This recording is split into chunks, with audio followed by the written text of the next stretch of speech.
All right, here we are. Welcome to The More You Know. In this episode, we're going to be talking about productivity. So, if you've been holding off on one of your side hustles or some goal or project that you want to do, this episode might guide you in the right path to doing so. I'm joined today with Fabe Mitchell. I hope I didn't butcher that. It seemed like a simple, like a simple spelling, but correct me if I'm wrong. So, Fabe, can you give us a brief intro of yourself? Yo, thank you for having me, Brian. I appreciate being on, and you actually said that perfect. Awesome. Um, so most people don't. So man, I gotta send you an award for that because that was spot on. Thank you. Thank you. Um, but to let everybody know about me, like you said, my name is Faye Mitchell, productivity coach, and I help turn overwhelmed side hustlers into profitable business owners with custom growth strategies. And one of my main missions with that is to just help people overcome the barriers of success. Awesome. Yeah, that's awesome because for me, when I started the podcast, the biggest barrier for me was time. Um, because right now I'm working a 8 to 4, sometimes a 8 to 5 job, and I have to find time to go to the gym and balance my relationships with everyone else, and it's just hard to find that time to put that time aside because like part of you wants to relax and do nothing because you've been up and about all day, but then there's that side of you where you just are being kind of mean to yourself in a in in a way, calling yourself lazy and all Yep. that. So like, how did you get into this, and like, how did you find like kind of like the recipe to success, really? So I'll say the first step to that, man, is you have to make a decision. You have to make a decision on what it is that you actually want and align your goals with your ambition. So how does that all break down? Like how I got started in this was 5 years ago. I was working at a retail store for 10 years, and I was middle management. I wanted to go into salaried member to management and all of that stuff. So, long story short, I go to my store manager and she goes, "Hey, Fabe, your sales are good. Your department's good. Everything looks good. All the stuff you want to hear from your store manager." And she goes, "But I don't know you." Now, mind you, I had been working with her for a year. Oh, I, I thought you were gonna say I've been working with her for 10 years and I don't even know her. But 1 year's one Is year. That's okay. That's Yeah. okay. So you should know what I stand. Maybe you don't know me on a personal level, but that's just how I am. I like to show. I let my work speak for itself. Is I the feel that. person that I was, and so couple that with another assistant manager who was trying to coach me on the ins and outs to move up, and he's like, if you want to move up, you got to go talk to the district manager about golf and this and that and da da da. And I'm like, huh? Got a brown nose them basically. Yeah, so and respect to anybody that wants to do that. I Okay, fine. That just wasn't me. It just wasn't me. So I ended up leaving that company, going to another company. But it was a company to where I could be more of myself and stuff. I just wanted to get out of that retail environment and I wanted to put myself in an environment where I could grow. So once I Oh, left that, definitely. yeah. Definitely. I feel that. So once I left that retail store, um, and I'm at where I'm at now, that's when I started my first business, which was a lawn business. So it was very easy. Like back in retail, you're freaking working, your hours are changing all the time, you're working weekends, all that stuff. So I found an office job to where I was working Monday through Friday, weekends off. So I had that structure. And so once I kind of knew my field of play with my structure of my time, that's when, okay, I started a lawn business. So we started cutting grass after work, we started cutting grass on the weekend. and all of that stuff. And so, starting with that plan, right, made a decision to leave. I had goals and ambitions to leave, to build the financial freedom and stuff like that. And so, what I started doing was, since it was my side hustle, my bills were paid. So, I saved every penny that we made in the lawn business. Now, obviously, if we had to buy equipment, stuff like that, we did it, but I would save majority of it. And what I ended up doing, parlaying that into, was my wife and I bought our first property, which was a duplex. Smart man. So yeah, so now we have the duplex and we got a tenant in there. She just signed up for another year. Oh, that's so nice. A year of guaranteed income and Yes. a paid mortgage. Yeah, and let me tell you, she pays early too, man. Oh, Like really? Early birds.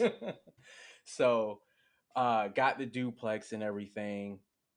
And then the pandemic hit, last year and stuff, and it was just, I had been telling my wife, like, it was crazy because I was somebody who grew up without a father in my life, raised by my grandmother and my mom. So I didn't have anybody, a big male figure in my life to teach me a lot of these things. I had to figure it out the hard way. And so, along this path of starting my first business, getting into real estate and all of that, I just always wanted to share that message that it doesn't matter your background or whatever, you can make this stuff happen. Like, I'm living proof of that, that I figured all of this out some way, somehow. I just figured it out. Like, man, my lawn business, I started it off YouTube, like just watching YouTube videos. That's how, I mean, like, modern day today, that's probably the most best. That's probably the best way to learn anything now. Any new hobby, any new thing Hmm. that you want to do around the house is just YouTube it. Google it or YouTube it. Same thing, Yeah. basically. Yeah. So, then that led me to the coaching business. Like, I started a podcast to be that, to share my voice and stuff like that, and coupled that into coaching. So I've had two coaching clients so far. One, I helped her start her YouTube career, and another one, she does dog training. And I helped her increase her revenue by 50% and be much, much happier with, her life and where her business is at now. That's awesome. When with a YouTube channel, I feel like that's very you have to make a specific like I don't know. YouTube is just very new and just unique Hmm. because you have to be very unique with it. You have to spin it your own way. So I find it interesting that you were able to coach her through on like making a YouTube channel and like how to really grow it. Yeah. Well, she was very, like, her personality and stuff. Like, she actually does acting on the side, so her personality was fit for YouTube. Okay, makes sense. Um, and what she does is, she was a spiritual guide, so like, she does readings and stuff like that, and she's just very in tune with all of that stuff. And so when I actually need to catch up with her, but when she launched it, she freaking launched it, and in the first week had over 500 views in the first week alone, and was getting tons of feedback and engagement and stuff like that. So it's just putting your mind to it. She was very overwhelmed with the whole process of YouTube, and we just broke it down. Like, that's all anything is. You just break it down. And the biggest mistake where people go is they don't line up their goals with their ambition. Like, if you sit here and you say, Fabe, I want to make $1,000 by tomorrow.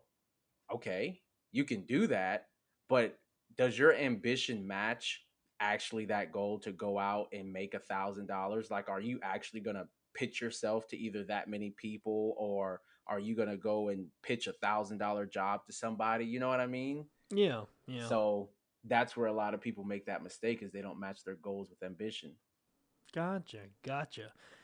And it sounds like you do a lot. And whenever I think about doing a lot, even like in my day to day things, like how do you deal with burnout? Or does burnout even come to you? Is there a time where burnout really like takes you out of the game for like a couple of weeks or even like a couple days? Oh yeah. Oh yeah. So I actually had that, I'll say, earlier this year. Like I started my podcast last October. Yeah. Or no, I'm sorry, last September I started my podcast. From September to like maybe mid January, like I was just going hard, right? The podcasted episodes, starting the blog, interviewing people, posting on Instagram all the time, like all of that. And then January comes, and I was also running, like trying to run like paid ads and all of this stuff too.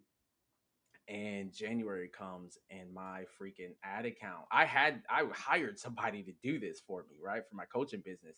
My ad account gets banned or suspended or whatever by Facebook. Oh wow. Yeah, and I don't even know why. Like I don't even understand why. What? Why? They didn't give you like a reason why or anything? No, I did. And the thing is, I wasn't even running ads. Like we were planning out my course. We were planning out to run ads to my course that I have.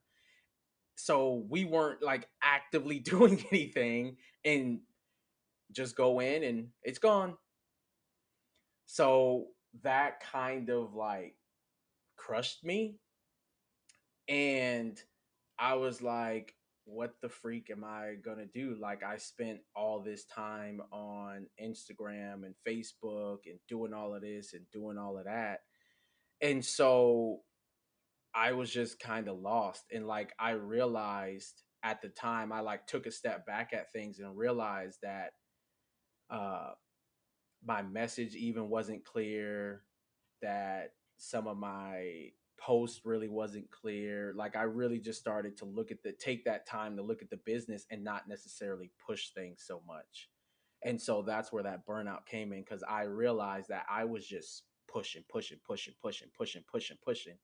and not really being aligned with what I actually wanted to do for my coaching business. So I was still posting to the podcast, but that was like it. I didn't post to social media for like 2 months. Um, I still barely post to social media. I actually put more focus on my website, doing my blog and doing my podcast, because I realized, yeah, at any point in time, Facebook, Instagram, whoever can just get you out of there if they want to.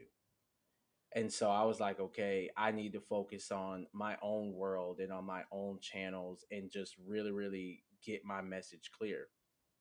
And so what I realized to overcome that burnout, once you really have clarity on your mission and your goal, burnout doesn't really come to me as much, because you're so aligned with what you're doing. You're so aligned with your passion that you have the energy to just do it. And so once I got aligned, like, okay, I need to focus on Side Hustler, because I was trying to talk to new business owners, seasoned business owners. I can do this, I can help that. That I was trying to spread myself thin. I wasn't focused, or as they say in the business world, niche down. I wasn't niche down enough. So I was really spreading myself thin. And so once I really started to focus on, okay, helping side hustlers, helping people with overcome those the barriers of success with their 9 to 5, that's when things became easier. So like, man, I got just blog ideas coming to me, podcast ideas coming to me, and then I'm actually starting to write a book as well. Oh wow. That's a big that's a big commitment right there. Yeah, But yeah. talking from like my point of view of like what I what goes on through my head for me is that the way burnout really comes to me is that I also have a blog too for my health and fitness stuff. I have the podcast on the side, and I'm just overall like a big health and fitness enthusiast, but Okay. like there's like every like the podcast, the blog, it's kind of like they're like in their own separate world, but so many ideas come to me about what I want to do for the podcast, what new segments I want to do, Mm-hmm. ways to make the podcast more engaging and like what I can do. But then again, there comes like the blogging aspect of it where it's just like, oh, I could write about this, this and this and this and this, or I could add this thing onto the website. And I think it's because for me, I'm not like I forget to write stuff down. So Oh, a lot yep. of stuff comes to me and it overwhelms me because I'm just like, okay, remember this, remember that. And then Yep. it's just crammed inside my head. And that is the point where it just leads me to, okay, God, I have to go work out. Working out usually takes me like an hour, hour and a half every single day. By the time I come back, I gotta make dinner, and then by dinner I'm tired. Oh, I have no time to do any of this stuff. But for me, I think that's like the biggest downfall of my part of just not keeping like anything on paper. Yeah. Oh yeah. I can definitely feel that and agree with that. I started freaking doing like a keep notes on my phone so that I could keep my ideas and thoughts together, and now I got some like journals and stuff that I do all that in. Yeah, yeah. Because for me, I like to watch this YouTuber. His name is Matt D'Avella, and Mm-hmm. he posts a lot of his productivity videos. And like I kind of took one idea from him, which was making separate folders in your notes. So I have like a podcast folder, I have a blog folder, and Mm. I just add whatever I'm thinking about that to that folder just to keep it organized more because like what I'm typing down in my notes is kind of the ideas and thoughts that are running Mm-hmm. through my head, and it gives me better reference to them down the road.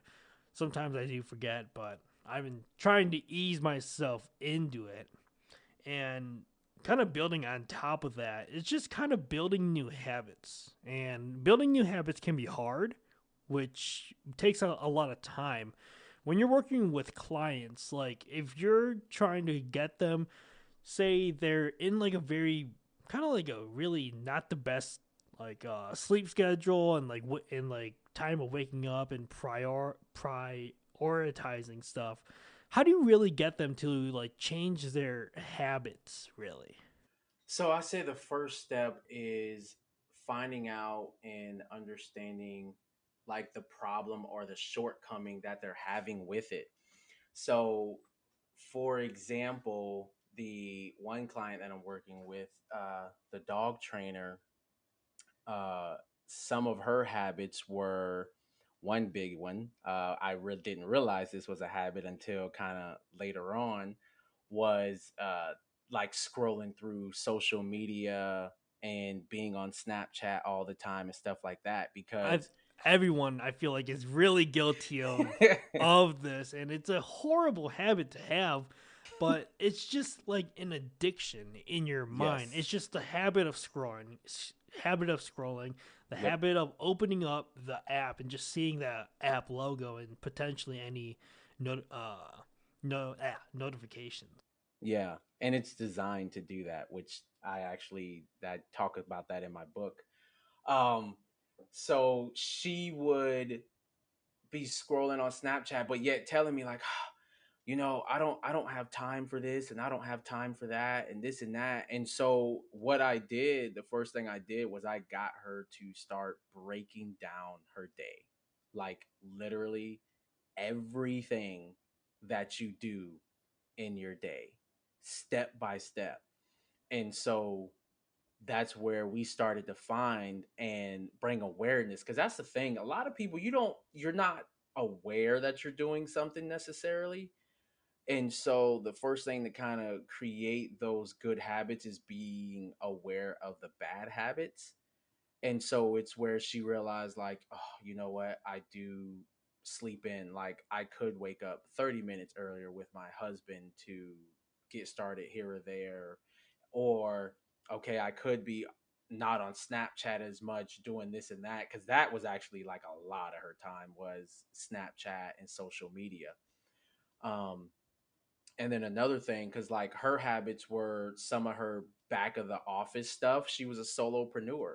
So a lot of her habits was needing to do her invoices, needing to get together some marketing plans and strategy and all that boring stuff that you got to do for your business. And so like we developed what you call a CEO day.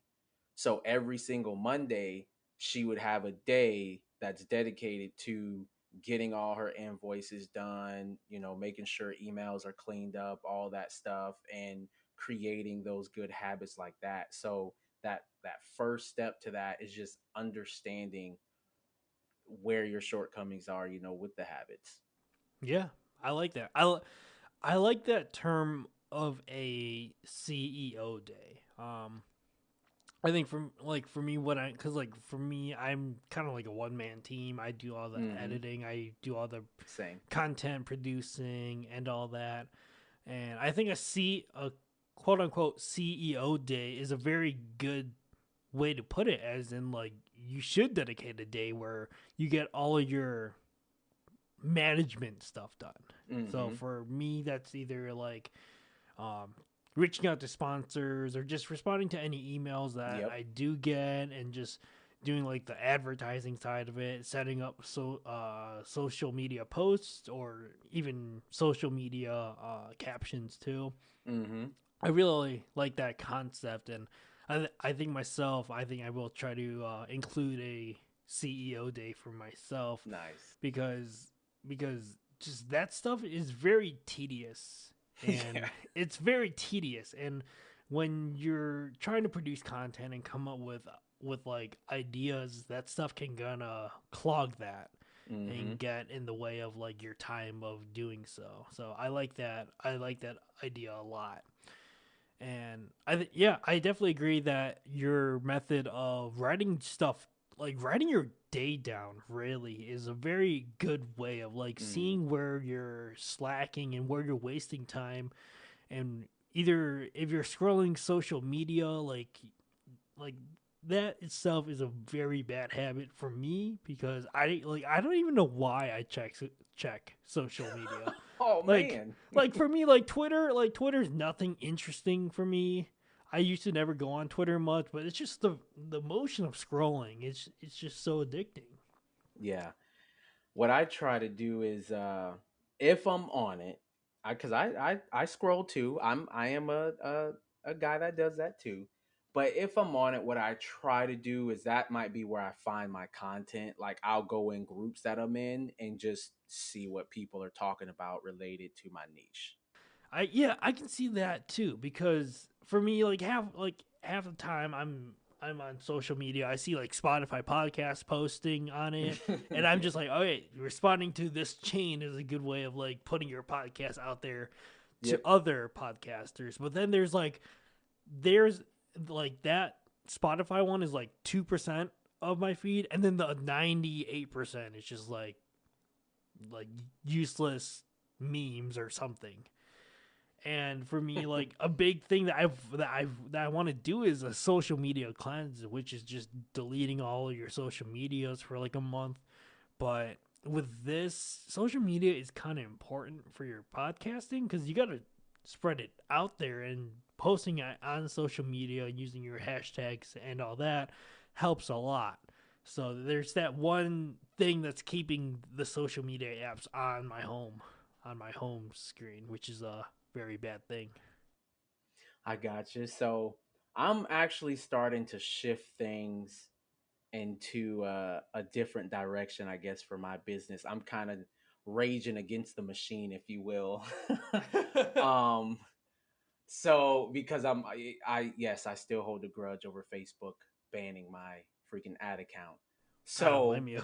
it is kind of been my mission as of late as I dive deeper into I really want to build like my own world and stuff like that, and teach other people how to build that world. So now I don't have to be on social media or whatever, but it's a term called like media blitzing or whatever, which I first heard from copywriter Ben Settle. For anybody that follows him or whatever, I love his stuff. So he talks about like media blitzing, and it's where, you know, you're basically your guest blog posting, you're going on podcasts, and you're doing all these other different things to kind of get your message out there. You're writing a book and all of this stuff to get your message out there, and you're building that world of people coming to you. And so the world where I'm trying to build it and get them to is my email list. So that's the world that I want to control, because I do daily emails to my newsletter. So I like building that relationship through that, because I can go and get, if you got a good email provider, you can get in people's emails and have those conversations with them. On social media, I have to play the algorithm game, and I have to do reels and point at the screen and do all of this stuff It's to, exhausting. yeah, to get the algorithms to be like, oh, okay, he's doing a reel or whatever, so we'll start to show this or whatever. Like, I don't, I get it, I understand it. I just, for me, I don't feel like that's the best way, because what ends up happening, and I'm in a lot of groups with like other coaches and stuff, what ends up happening is I see people, oh, I've been posting reels, I got 10,000 views, but I didn't get nobody to follow me. I didn't get nobody to purchase my stuff and this and that. And so for one, you could be showing to people, yeah, that don't even know who you are, which I guess is great, but you're not building a relationship with anybody like that to me on social media. And then those that even that may hit that follow button, they may not even see your content. Like, not even, for those that don't know, like, you could have 1,000 followers and post something, not all your followers are going to see it. Some may not even know you ever freaking post if they really don't engage with your content. So I just feel email is a better way for doing that. So that's kind of my focus, to get everybody there. Yeah, yeah, I definitely agree. If I like one thing that I've always wanted to do was building like a little community, Yeah. like for health and fitness, just a little community of people who are just trying to get healthy and just want to live a healthier lifestyle, or just for the podcast, like people who just want to learn something new and just learn something and improve their minds. But email marketing can be hard because I feel like stores kind of ruined it for all of us, because they're Yeah. always the one like, hey, what's your email, so we can send you 16 emails in 1 week promoting our deals. I'm like, you're ruining it. You're ruining it for us smaller people that want people to join. Yes, yes. So like email marketing is like a big thing. Like, what are some ways that you would kind of suggest to like new people who are starting businesses now to just kind of like creating a email campaign that like really drags the attention of people to want to enter their email address and Hmm. subscribe? Because I know that a lot of people say you should make a free like a free useful thing and have them sign up for it there. But I don't know, like if there's different avenues that you can really take for that. Yeah, you can go there. I'll kind of speak a couple things to that. So for sure, you definitely can go the avenue of creating a free resource or something like that, where you really have to understand your target audience and all of that stuff, so that you're delivering something that actually is solving their problem. So for example, what I did when I talked about like scrolling through Facebook groups, understanding my niche. Well, I'm in a couple different side hustle groups, and what I would see is people would post maybe certain questions, or there would be like a big comment thread or something. I would read through that and see what people are struggling with and what they're talking about. And so I would save those posts on Facebook. And then I'd have a day or something like that where I would go through and look through those posts and see, okay, how can I serve these people? How can I help these people, overcome what they're struggling with? And so there you go from there and you create your either free course or free download or whatever. So like for me, one of the biggest things that I would see is like people talking about being overwhelmed or really not knowing how to grow their business and be especially organically and stuff. So I had created like a free 5-day email course. And what was crazy was that the email course is like to grow your business online organically and attract consistent clients. Well, what was crazy about it is I didn't realize like all these months that I've been producing content, like I had it all kind of there. I just needed to put it together for people to find in a simple, easy to consume type of way. So that's the other piece is make it something that's simple, easy to consume. And so once you attract people with that, so with whatever it is that is desirable to them, that problem that you're solving, now you create a sequence that is further building their relationship. You're asking questions, you're wanting to understand, hey, why did you join my list? What is the biggest problem that you're going through? And it's also a time for you to share stuff about you so that they get to know you and they get to know your personality and stuff like that. And one of the biggest things for me with this email marketing that a lot of people talk about is, oh, don't come with the sale, don't be selling and this and that. I even see it where they say on like social media, like every 7 posts should only be a selling post and stuff like that. So to me, I look at it, you're in business, the person signing up to you understands you're in business. I'm not saying you come and you pitch and try to get people to buy your stuff.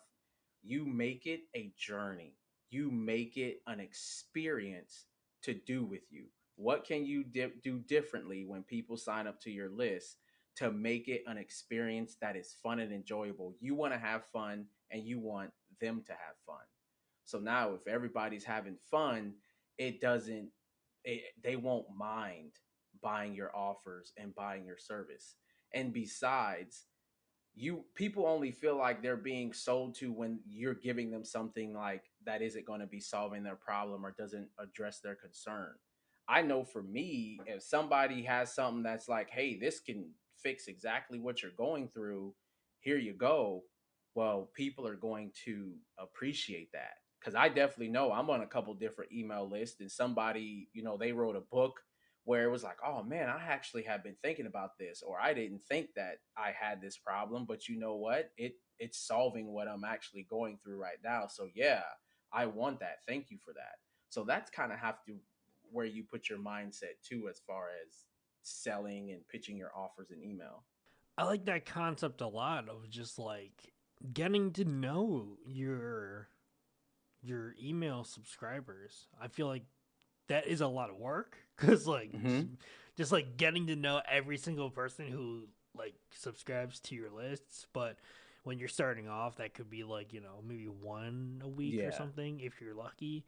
But I think that's a very good idea where when you see that they signed up, it just brings you the connection between Mm-hmm. you two, and like they know that it's that it's not like a robot or just like a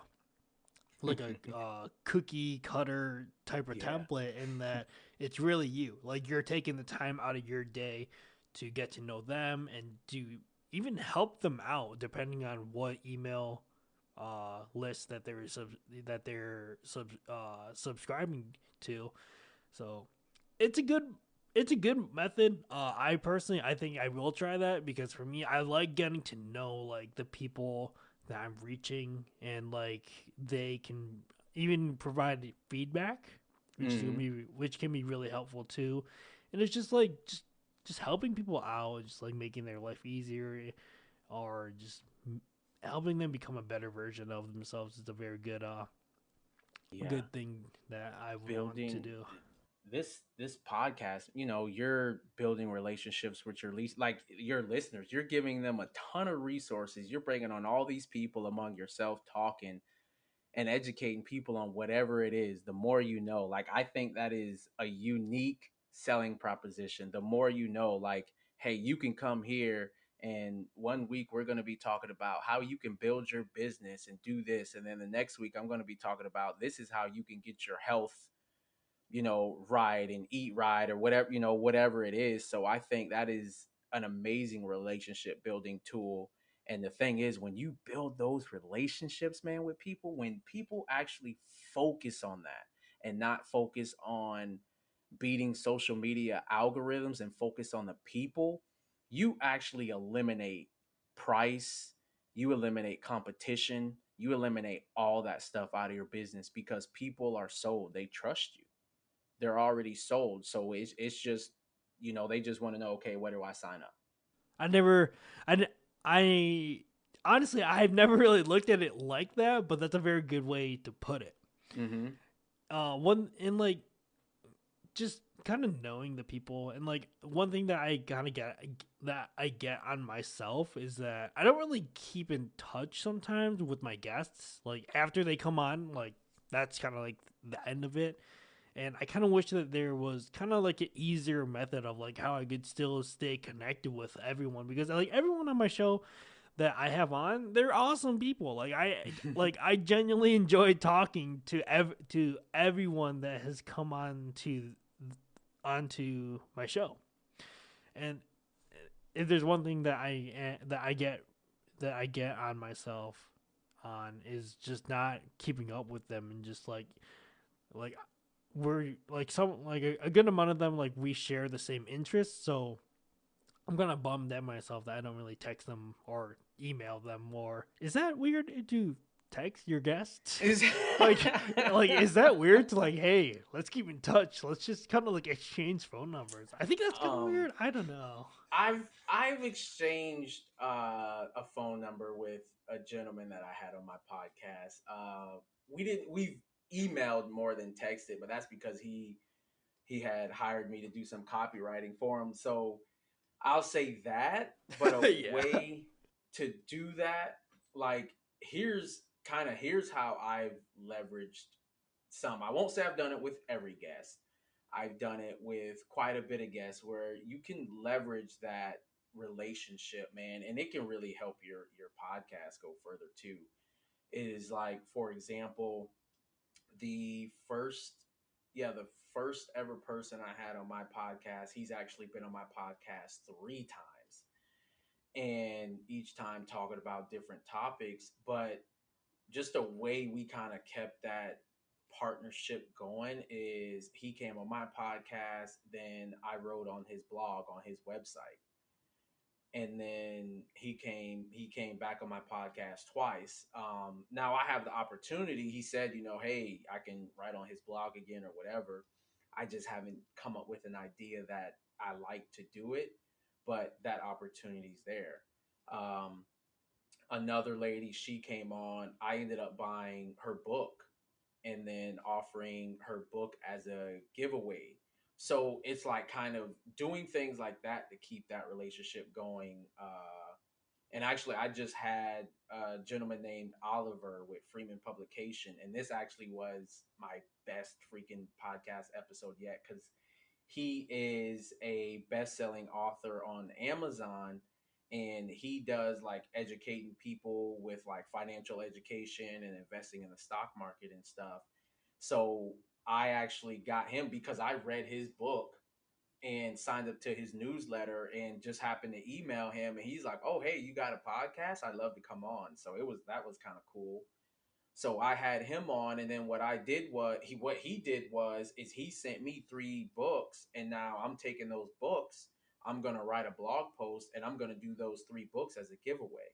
So it's just kind of networking, finding some way, being creative in some type of way to keep that relationship going. Like you and I, since you said that, now I'm gonna make it a challenge that you don't lose touch with me. So uh like you and I, you can come on my podcast. We could post on each other's, blog and stuff like that. So it's just finding creative ways to keep that connection. Gotcha. Yeah, yeah. Yeah. I'm definitely gonna take notes after the show and just like listen to this again and just like make some comments of like what you mentioned and kind of implement some of these into my life just to have a good network and keep a good relationship with a lot of my guests. People But forget networking, man, when growing your business. It's huge. it, yeah, definitely is huge because everyone's special. Everyone has a unique talent in something, and if you know them and if you connect with them later down the road, it will definitely pay dividends for yourself. Mm-hmm. But we are coming toward the little time cap of the show. I've definitely learned a lot in these past 41 minutes. Fabe, like, you are very knowledgeable, and I appreciate you coming on to the podcast and kind of giving like a little like freebies of your coaching, and it definitely helps me out and definitely like helps me get more organized and productive and just I'm just thinking of ideas right now of like what I could do to maintain relationships and build more connections and keep those connections alive. But Well, listen, where man, if you got any questions, whatever, seriously, email me, send them my way. definitely will do. But where can my listeners find you, your podcast, your social medias, or any of that? So where you guys can go is fabemitchell.com. That is FABE Mitchell.com. Mitchell is with two L's. You guys go there. You guys sign up for my free 5-day email course to grow your online brand organically and attract consistent clients. And if you guys got any questions or comments, feedback, whatever, you guys can email me there. So that's kind of where the best place you guys can reach me is on my website. Awesome, awesome. I'll be sure to note everything in the description of this podcast. Go check out moreyouKnowpodcast.com to get the full links and anything. I'm gonna ask Fabe after the podcast just to like if he has anything that he wants to link to this episode, where like maybe it's an extra article or extra video that could help you with your journey and your endeavors. I'll be sure to link that in like the link dump on the website. So anything extra and just to get like clickable links and just more information about Fabe, more information about this episode, or just more information about the podcast in general, check out moreyouKnowpodcast.com. And Fabe, it was a pleasure talking to you, and I'm very happy that we finally got this conversation to happen. I kind of regret not doing it earlier because it probably would have helped me out planning more of the podcast future, but at least we got it done. So Yeah, that's it happened all. when it needed to, man. Yeah, It happened when it needed. exactly. Thanks so much for coming on, and I'll catch you guys on the next episode.